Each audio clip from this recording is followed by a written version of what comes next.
대속죄일 규례는 이스라엘 자손이 저지른 부정과 불법에서 정결하게 되는 규례입니다. 이스라엘 자손이 부지 중에 부정과 불법을 범할 수 있기 때문에 이 부정과 불법에서 정결하게 된다는 것, 쉽게 말하면 죄를 용서받는다는 것은 이스라엘 자손에게 복음입니다. 하나님께서는 이 대속죄일 규례를 모세를 통하여 이스라엘 자손에게 주셨습니다. 그리고 이제 그 규례를 지키라 명령하십니다. 오늘 29절 말씀입니다. 너희는 영원히 이 규례를 지킬지니라. 일곱째 달 곧 그 달 10일에 너희는 스스로 괴롭게 하고 아무 일도 하지 말되 본토인이든지 너희 중에 거류하는 거류민이든지 그리하라. 이 말씀에서 우리는 몇 가지 사실을 깨닫게 됩니다. 먼저 이스라엘 자손은 1년 한 차례 대속죄일 규례를 반드시 지켜야 합니다. 그 구체적인 날짜를 하나님은 7월 10일로 명하셨습니다. 우리가 사용하는 양력 7월 10일이 아니고요, 유대력으로 7월 10일입니다. 굳이 양력으로 따진다면 10월에서 11월 이 사이가 될 것입니다. 이때는 팔레스타인에 이른 비가 내리고 추수가 끝나고 다음 파종을 위해서 땅을 경작하던 그런 시기였습니다.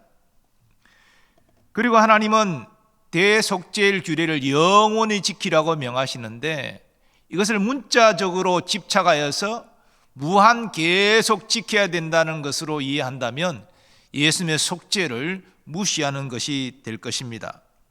대속죄일의 희생제물은 우리 주 예수님을 예표하는 것으로서 예수님이 십자가에서 우리의 모든 죄값을 대속하신 이후에는 우리는 이 규례를 문자적으로 지킬 필요가 없습니다.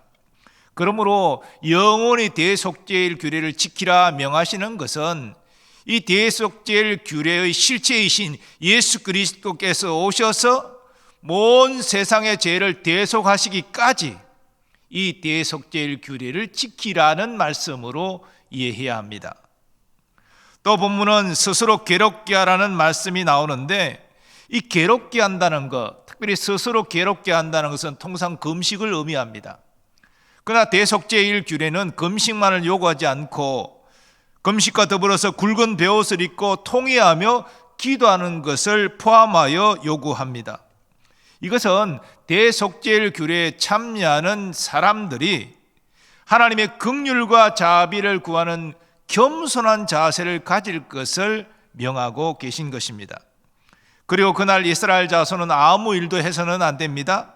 구체적으로는 유대력으로 7월 9일 해진 때부터 7월 10일 해지기까지 아무 일도 하지 않고 금식하면서 굵은 베옷을 입고 애통하며 기도해야 합니다. 바로 대속죄일 규례가 적용되는 그날에 이스라엘 자손이 그렇게 행해야 한다는 것입니다. 그리고 대속죄일 예식을 행해야 될 사람은 본토인입니다. 본토인이라는 것은 야곱의 후손으로서 이스라엘 자손을 의미합니다. 그리고 거류민도 예식의 참여 대상입니다. 거류민이라 하면 이스라엘 자손 가운데 거주하는 이방인을 의미합니다.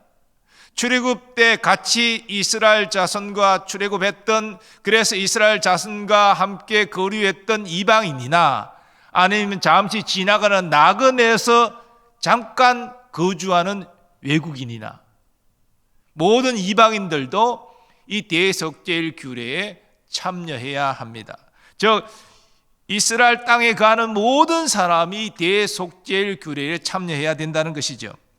여기서 우리는 구약 율법에서도 온 세상을 향한 하나님의 구원이 나타나고 있음을 깨닫게 됩니다. 사실 율법은 이스라엘 자손에게 주신 것입니다. 그러나 율법은 이스라엘 자손만이 아니라 이스라엘 자손과 함께하는 이방인에게도 적용되는 규례들이 있습니다. 특별히 이 대속죄일 규례를 통하여 저들의 부정과 불법에서 정결하게 될 수 있도록 하나님은 기회를 허락하셨습니다. 이것은 구약시대부터 하나님의 긍휼과 자비가 온 세상을 향하여 열려 있었음을 우리로 깨닫게 합니다. 여호와께서 대속죄일 규례를 주신 것은 말씀드린 대로 사람의 지은 부정과 불법에서 정결하게 하시기 위함입니다. 이날에 너희를 위하여 속죄하여 너희를 정결하게 하리니 너희의 모든 죄에서 너희가 여호와 앞에서 정결하리라. 여기 속죄라는 말이 나오죠. 이것이 부정과 불법에서 정결케 되는 것을 의미합니다. 이스라엘 자손과 이스라엘 자손 중에 거하는 이방인 모두 다 대속죄일 제사를 통하여 그들이 범한 부정과 불법에서 정결하게 된다는 것입니다. 이런 의미에서 이 대속죄일 규례를 준수하라 하나님이 명하시는 것은 바로 긍휼과 자비의 표현입니다. 그리고 하나님은 대속죄일이 안식일 중에 안식일이라고 말씀하십니다. 이는 너희에게 안식일 중에 안식일인즉 너희는 스스로 괴롭게 할지니 영원히 지킬 규례라. 개역 한글 성경, 그리고 이 개역 개정 이전의 성경은 안식일 중에 안식일을 큰 안식일로 번역했습니다. 종합하면 대속죄일은 안식일에 지킵니다. 안식일에 지키는 큰 예식이라는 의미입니다. 중요한 예식이라는 거죠. 또한 안식일 중에 안식일이라는 표현은 이스라엘 자손이 이 대속죄일 규례를 지킴으로 부지중에 지은 모든 부정과 불법에서 정결케 되므로 그 마음에 참 평안과 안식을 누릴 수 있다는 의미가 있습니다. 사실 죄를 지으면 하나님을 경외하는 이스라엘 백성 입장에서는 참으로 마음이 괴롭습니다. 또 언제 하나님의 심판이 임할지 두려운 마음도 있습니다. 그러나 하나님께서 이렇게 대속죄일 규례를 주셔서 이 규례를 지킴으로 자기가 알지 못하고 지은 모든 죄에서도 다 사함을 받기 때문에 그의 마음이 안도감을 가지고 비로소 안식을 누릴 수 있다는 것이지요. 다음은 대속죄일 예식을 주관하는 제사장에 대한 말씀입니다. 기름 부음을 받고 위임되어 자기 아버지를 대신하여 제사장의 직분을 행하는 제사장은 속죄하되 세마포 옷 곧 거룩한 옷을 입고 지성소를 속죄하며 회막과 제단을 속죄하고 또 제사장들과 백성의 회중을 위하여 속죄할지니. 여기 기름 부음을 받고 위임되어 자기 아버지를 대신하여 제사장의 직무를 행하는 자는 아론을 이어 대제사장이 된 자를 의미합니다. 처음에는 이 대속죄일 제사를 아론이 주관했습니다. 그러나 아론이 죽은 다음에는 그의 아들인 엘리야살이 주관하게 되었습니다. 즉, 이 대속죄를 주관하는 사람이 시간이 지나면서 바뀐다는 것이지요. 하지만 이 대속죄일 규례의 핵심은 하나님의 긍휼과 자비에 있기 때문에 사람이 바뀌어도 대속죄일 규례의 효력은 동일하게 나타났습니다. 즉, 그 규례대로 제사를 행할 때에 부지중에 지은 모든 부정과 불법에서 정결하게 될 수 있었던 것입니다. 그런데 우리가 지난 시간 살펴본 대로 대제사장이 성전 뜰에서 속죄제를 행할 때에는 거룩한 대제사장의 예복을 입고 행합니다. 대제사장의 그 에봇을 부착한 이 거룩한 옷은 바로 하나님이 주신 권위를 나타내는 옷이기 때문에 성막들에서 속죄제를 드릴 때는 그 옷을 입고 대제사장이 대속죄일 제사를 주관해야 됩니다. 그러나 이 속죄제의 피를 가지고 지성소로 들어갈 때는 그 화려한 의복을 벗고 세마포 옷으로 단촐하게 차려 입은 다음에 들어가야 됩니다. 하나님 앞에 화려한 대제사장 의복이 무슨 의미가 있겠습니까? 아론이나 그의 후손 다른 대제사장도 자기 죄를 속하기 위하여 들어가는 것입니다. 또 온 이스라엘의 죄를 속하기 위하여 들어가는 것입니다. 그러므로 화려한 대제사장의 의복은 필요 없습니다. 세마포 옷을 갈아입고 그는 지성소 안으로 들어가야 했습니다. 대제사장은 대속죄일 예식 가운데에 먼저 자신과 자신의 권속, 다른 제사장의 죄를 속하기 위하여 속죄 제사를 드립니다. 지난 시간에 우리가 그걸 확인했습니다. 그러나 이 대속죄일 제사의 궁극적인 목적은 온 이스라엘의 죄를 사하기 위한 것이기 때문에 대제사장은 그 속죄제의 피를 가지고 지성소로 들어가시 가장 중요한 사역이었습니다. 그런데 하나님은 온 이스라엘의 죄만을 속하도록 규정하지 않으시고 여기에 더하여서 지성소를 위하여 속죄하고 또 회막을 위하여 속죄하고 더 나아가 분향단을 위하여 속죄하라 그렇게 명하십니다. 대제사장도 또 대제사장을 돕는 제사장도 또 여타 자신의 죄를 속하기 위하여 성막들로 들어와서 5대 제사를 드리는 이스라엘 자손도 부정과 불법에서 자유롭지 못합니다. 그런데 우리가 정결법의 규례를 통해서 확인한 대로 이 부정함은 접촉만으로도 부정이 전달됩니다. 따라서 성막의 모든 기구는 이 부정한 사람들과 접촉으로 말미암아 부정해졌다는 것이지요. 문제가 생겼다는 것입니다. 그러면 1년 한 차례 부지중에 지은 이스라엘 자손의 죄를 속하는 대속죄일 제사를 드릴 때에 바로 오염된 부정하게 된 지성소도 속죄하고 또 회막의 모든 기구도 속죄하고 특별히 분향단도 속죄할 것을 하나님은 명하시는 것입니다. 그렇게 성막의 모든 기구가 정결하게 되어야 비로소 그 성막 가운데 여호와께서 임재하시고 이스라엘 자손에게 말씀하시고 그 죄를 사하실 수 있기 때문입니다. 그래서 대속죄일 규례 가운데 이스라엘 자손의 모든 죄를 사함받기 위하여 그 피를 지성소로 가지고 들어오지만 동시에 지성소와 회막과 분향단을 속죄하기 위해서 그 속죄의 피를 지성소 속죄소 동쪽에 뿌리고 그리고 속죄소 앞에다가 7번 뿌리고 더 나아가서 분향단 4뿔에 바르고 그 위에 7번 뿌릴 것을 명령하신 것입니다.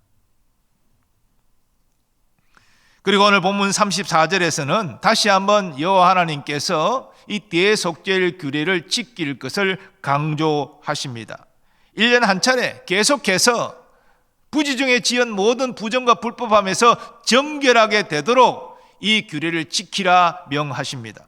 그리고 당시 대제사장인 아론이 여호와의 명에 따라 대속죄일 규례를 지켰음을 증거함으로 오늘 본문은 마무리됩니다. 말씀드린 대로 대속죄일 제사는 1년 한 차례 반드시 행해져야 합니다. 속죄제와 속건제의 희생제물이 그 제사를 드린 사람의 죄를 영원히 속죄하지 못하는 것처럼 대속죄일의 제사의 피도 온 이스라엘 자손의 죄를 영원히 속죄하지 못합니다. 그렇기 때문에 이 대속죄일 규례를 매년 한 차례 계속해서 지킬 것을 하나님이 명하셨습니다.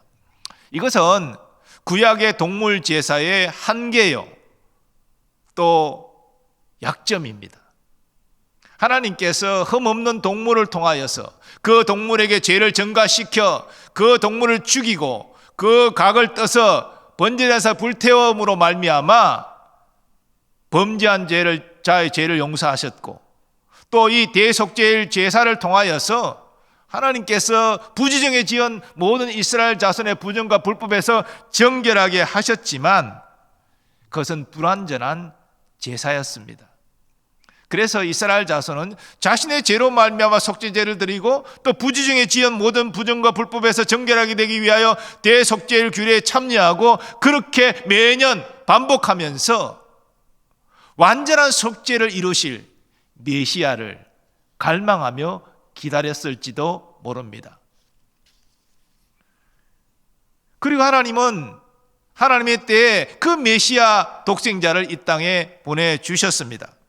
예수님이 유다인이 기다렸던 메시아로서 동물 제사로 드리는 희생 제사의 불완전함을 그 한계를 완전히 극복하셨습니다. 히브리서 기자는 예수님의 완전한 속죄를 이렇게 증거합니다. 그리스도께서는 장래 좋은 일의 대제사장으로 오사 손으로 짓지 아니한 것 곧 이 창조에 속하지 아니한 더 크고 온전한 장막으로 말미암아 염소와 송아지의 피로 하지 아니하고 오직 자기의 피로 영원한 속죄를 이루사 단번에 성소에 들어가셨느니라. 염소와 항소의 피와 및 암송아지의 죄를 부정한 자에게 뿌려 그 육체를 정결하게 하여 거룩하게 하거든 하물며 영원하신 성령으로 말미암아 흠 없는 자기를 하나님께 드린 그리스도의 피가 어찌 너의 양심을 죽은 행실에서 깨끗하게 하고 살아계신 하나님을 섬기게 하지 못하겠느냐. 히브리서 기자는 예수님께서 이 창조에 속하지 아니한 더 크고 온전한 장막에서 속죄하셨다라고 증거합니다. 하나님의 창조에 속하지 아니한 더 크고 온전한 장막이 어디 있는 장막입니까? 바로 하늘에 하나님 앞에 펼쳐져 있는 성소입니다. 이 땅에는 하나님의 명에 따라서 모세가 지은 장막이 있습니다. 광야를 행진할 때 하나님께 제사 드리는 장막이지요. 그리고 가나안 땅을 차지하고 난 다음에는 솔로몬이 지은 성전으로서의 하나님께 제사 드리는 곳이 있었습니다. 그곳에는 하나님의 명에 따라 아론과 그의 자손으로 이루어진 제사장이 그 제사를 주관했습니다. 그러나 그 제사는 불완전한 제사였습니다. 하지만 이 창조에 속하지 아니한 더 크고 온전한 장막에서 드린 예수 그리스도의 속죄 제사는 완전한 제사였고 완전한 속죄였습니다. 이런 의미에서 우리는 예수님이 십자가에 달리시는 그 순간 하늘 성소에서 온 세상의 죄를 위한 속죄 제사가 시작되었음을 깨달아야 됩니다.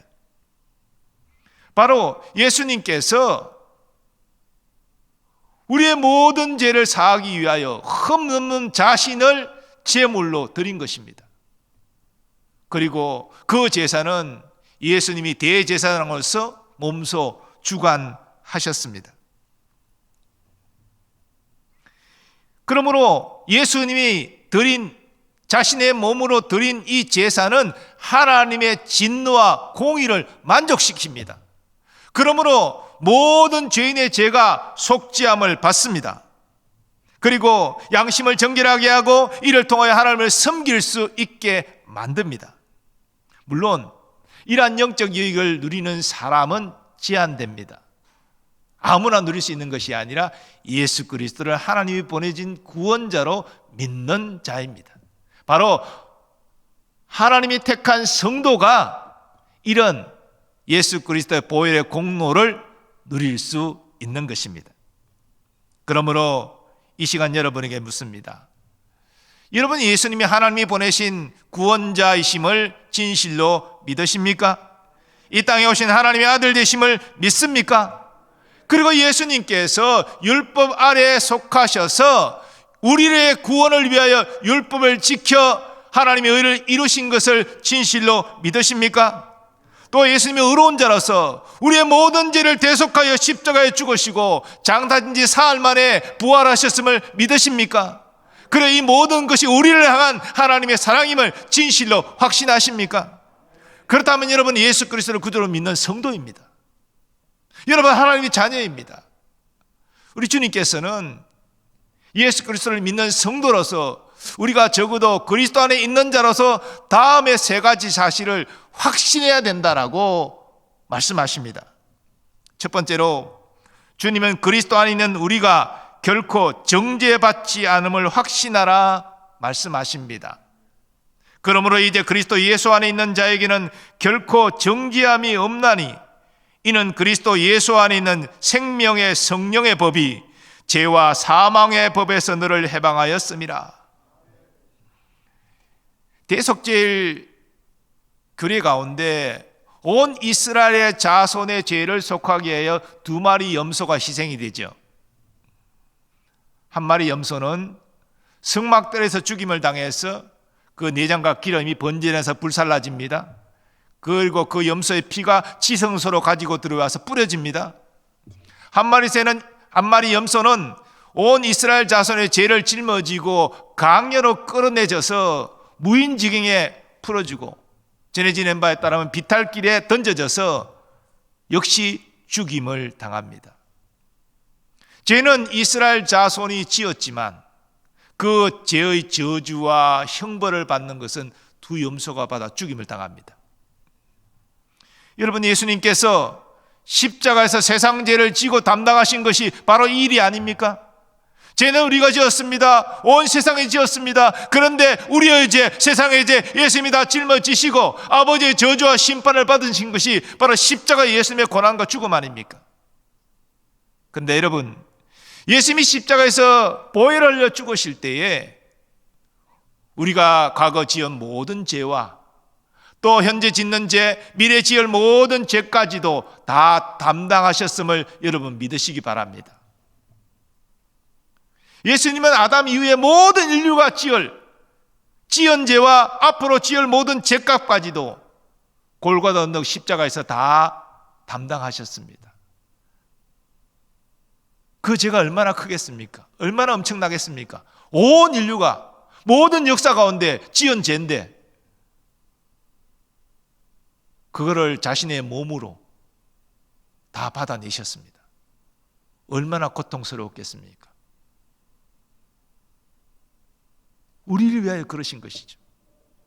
그러므로 믿는 우리는 그리스도 안에서 우리의 죄값이 다 해결되었다, 우리가 하나님의 정죄 심판을 받아 죄값이 이제 없다라는 사실을 확신해야 됩니다. 예수님이 다 담당해 주셨잖아요. 그래서 우리가 치러야 될 죄값이 사라졌다는 것입니다. 정죄 심판에 이르지 않는다는 말이 그런 의미입니다. 예수님 우리의 죄값을 다 담당하셨기 때문에, 그래서 고통과 저주를 다 감내하셨기 때문에 예수 믿어 그리스도 안에 있는 우리는 정죄받을 거리가 없고 하나님 심판에 이를 것이 없다는 것이죠. 이게 복음입니다.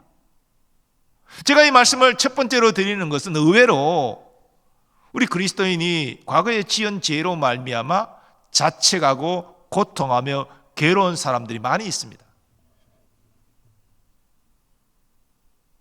그런데 여러분, 예수님이 그러한 우리의 과거죄, 앞으로 지을 모든 죄까지도 이미 다 골고다 언덕에서 다 담당하셨어요. 다 죄값을 치르셨어요. 아니, 다른 분이 아니라 하나님이 인정하시는 의로우신 예수님이 그 몸을 찢고 보혈을 흘리고 생명을 바쳐서 우리의 죄값을 담당하셨는데 왜 그걸 의심합니까? 아버지께서 그것을 다 받으셔서 아버지의 공의를 만족시키셨다라고 선언하고 계신데 왜 우리가 의심합니까? 믿는 우리는 결코 정죄 심판에 이르지 않습니다. 과거에 지은 죄 때문에 괴로워하지 마십시오. 그 죄값을 예수님이 받으셨습니다. 그 죄를 기억나게 하고 우리를 괴롭히는 것은 성령께서 하시는 것이 아니라 사탄이 하는 것입니다. 그리스도 안에 있는 우리는 결코 정죄 심판에 이르지 아니한다. 예수님의 순종과 희생이 내 모든 죄를 다 담당하셨기 때문에, 내가 받아야 될 저주 심판 다 담당하셨기 때문에 나는 받을 저주와 심판이 없다는 것이지요. 이것을 우선적으로 확신하는 여러분 되시기를 바랍니다. 두 번째로, 주님은 그리스도 안에 있는 우리가 의로워졌음을 확신하라 말씀하십니다. 사람이 의롭게 되는 것은 율법의 행위로 말미암음이 아니요 오직 예수 그리스도를 믿음으로 말미암는 줄 알므로 우리도 그리스도 예수를 믿나니 이는 우리가 율법의 행위로서가 아니고 그리스도를 믿음으로써 의롭다함을 얻으려 함이라. 여러분, 왜 그리스도 안에 있는 우리가 의로워졌음을 확신해야 됩니까? 내가 죄인이 아니라 의인이 되었다는 사실을 확신하는 것이 왜 중요합니까? 여러분, 하나님이 인정하시는 의로운 자만이 하나님의 사랑을 받기 때문입니다. 여러분이 계속 죄인이라 생각한다면요, 하나님 가까이 가기가 두려우실 거예요.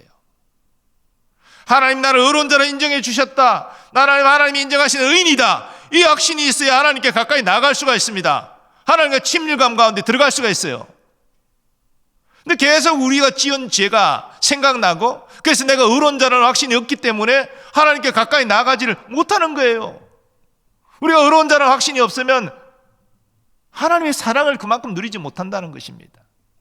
또한 우리는 천국 들어갈 확신도 못 누립니다. 왜냐? 천국은 하나님이 인정하시는 의인만이 들어가는 나라이기 때문에, 하나님 나를 의로운 자로 인정하신다는 이 확신이 있어야 구원의 확신이 있는 것이고 천국도 담대히 들어갈 수가 있는 거예요.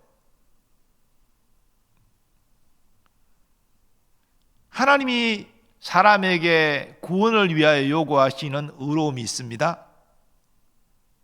그것은 세상 사람들이 생각하는 도덕적인, 윤리적인, 소위 말하는 상대적인 의로움이 아니에요.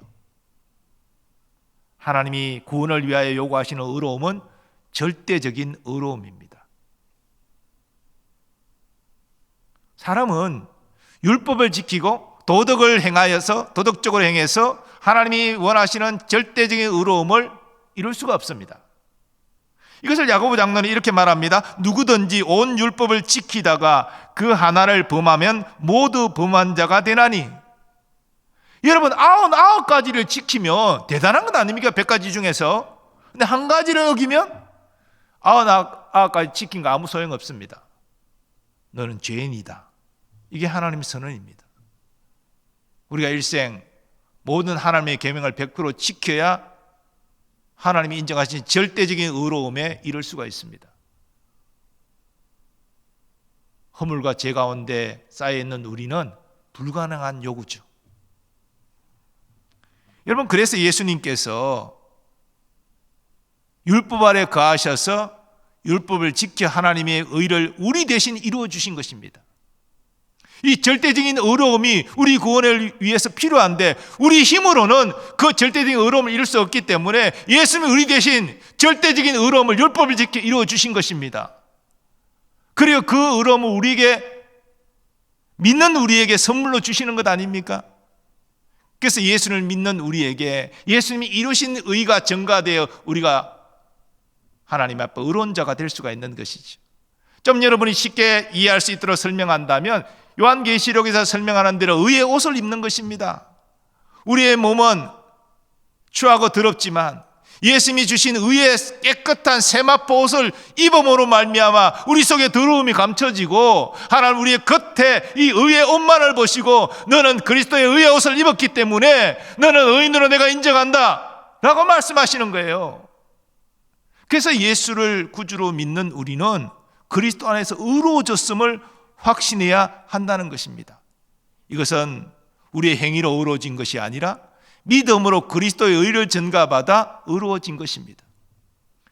그런데 이스라엘 자손은 이 하나님의 뜻을 깨닫지 못하고 율법을 지켜 의로워진다라고 착각했습니다.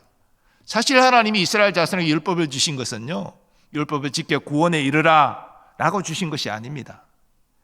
하나님이 이스라엘 자손에게 율법을 주실 때는 이미 이스라엘 자손은 하나님이 택한 거룩한 백성이 되었습니다.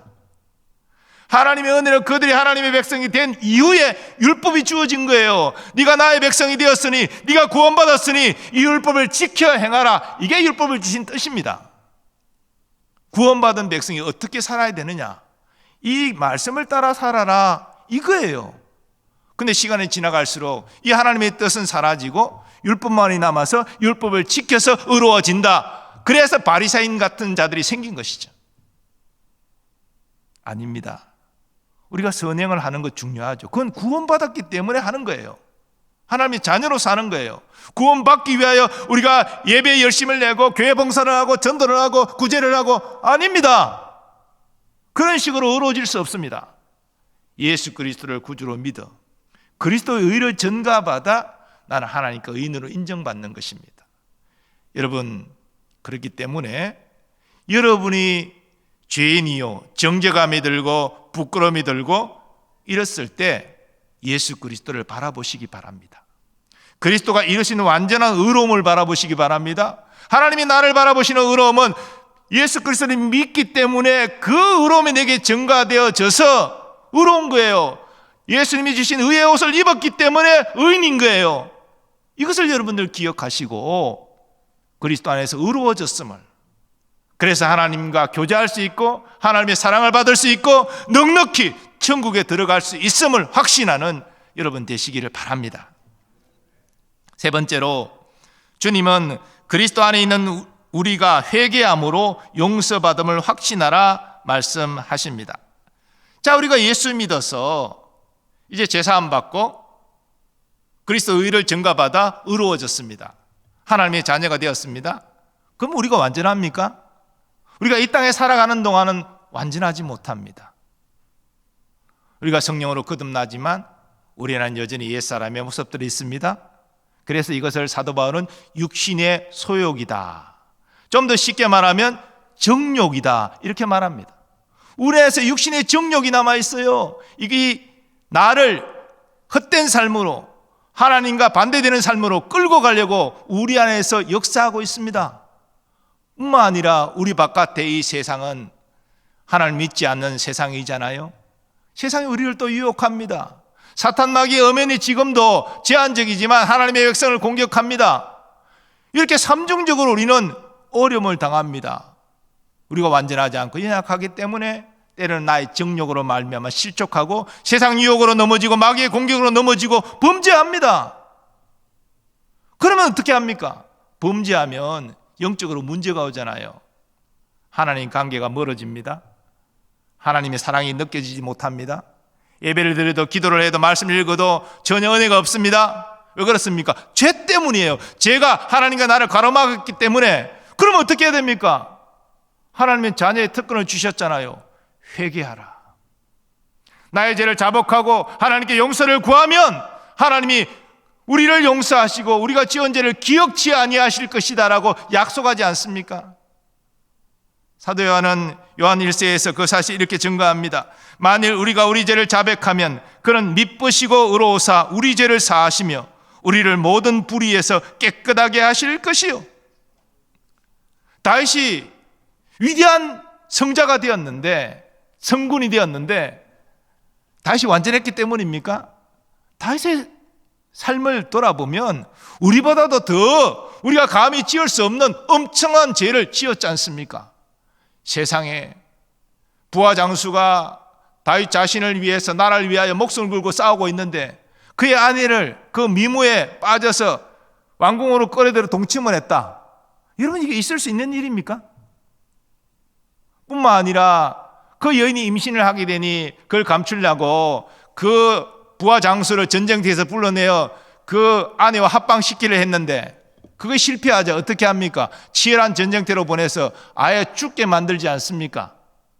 그리고 나서 그의 미망인 아내를 불러들여서 합법적인 부부가 되었다. 그래서 아무 문제가 없다. 이게 다윗입니다. 간음죄, 살인죄, 하나님이 가장 싫어하시는 이런 죄를 지은 자가 다윗이에요. 근데 어떻게 그가 성군이 됩니까? 하나님 마음에 합한 자가 됩니까? 그 비밀이 회개죠. 다윗은 자신의 죄를 깨달았을 때 금식하며 밤을 새며 통곡하며 회개했습니다. 그 참된 회개가 하나님 마음을 움직였고 하나님 용서에 이르게 했습니다. 물론 그는 죄값을 받았죠. 바세바의 사이에 난 아들이 어려서 죽지 않습니까? 사랑하는 여인이 낳은 아들이 어려서 죽는 것을 보는 부모의 마음이 얼마나 아프겠습니까? 하나님은 그것으로 다윗에게 교훈하신 것이죠. 그러나 그는 진정한 회개를 통하여 제사함을 받고 하나님 관계를 회복하고 위대한 믿음의 사람이 될 수 있었습니다. 우리도 마찬가지지요. 우리가 연약함으로 범죄합니다. 그러나 우리가 회개할 수 있지 않습니까? 빨리 깨닫고 회개하는 자가 사실은 영적으로 성숙한 자예요.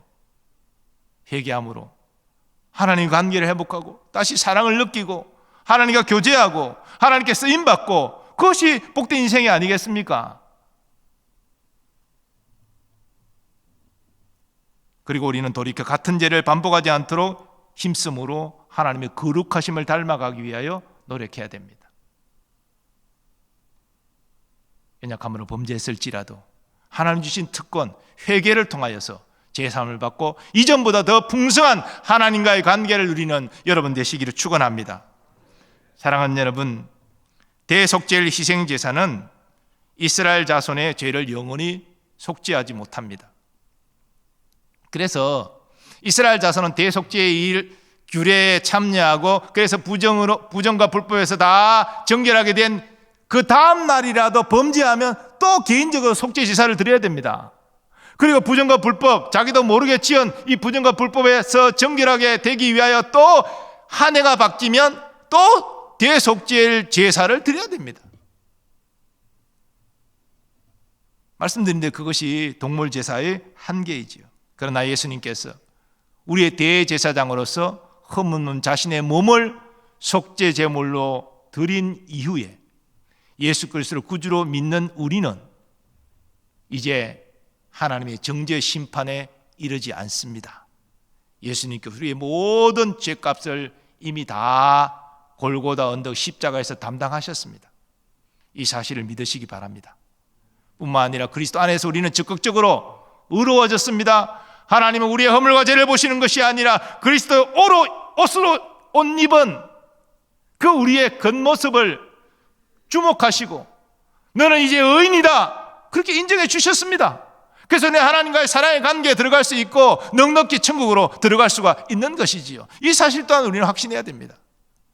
그리고 우리 연약함으로 범죄했을지라도 회개의 특권을 통하여 하나님이 용서를 받으시고 이전보다 더 하나님께 가까이 나아가는 여러분 되시기를 바랍니다.